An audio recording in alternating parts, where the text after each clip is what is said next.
మనస్ఫూర్తిగా నమ్ముతున్నాను. కళ్యాణ్ బాబుకి ఉన్న ఆమెతో ఉన్న ఒక సంబంధం చెప్పాలి. ముందు కళ్యాణ్ బాబు గారి గురించి చెప్తాను.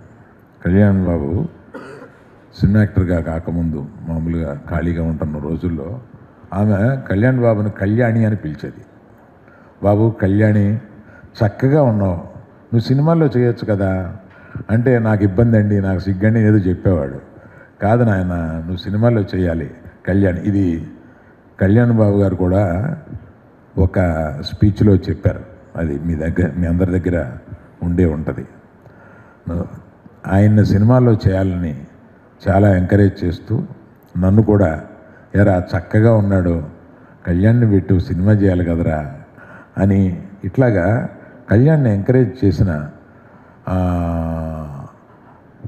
తొలి ఎంకరేజ్మెంట్లో ఒక ఆవిడ చిరంజీవి గారు.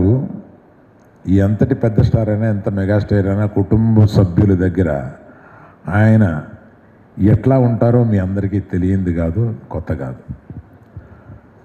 ఒక రోజున అంటే few months back, 2-3 months back, నేను రోజు ఆమెను చూడడం, ఆమెను పలకరించడం, ఆమె రెస్పాన్స్ తక్కువగా ఉన్న రోజున నేను చేతిలో చేయబెట్టి, అమ్మ నన్ను గుర్తుపడితే ఒకసారి నొక్కు అంటే నొక్కేవాళ్ళు.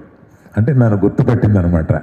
నోటితో చెప్పలేక అట్లాగా మేము అది అలవాటు చేసుకున్నాం. తర్వాత ఒకసారి బాగా సీరియస్గా ఉన్నప్పుడు చిరంజీవి గారు వచ్చారు.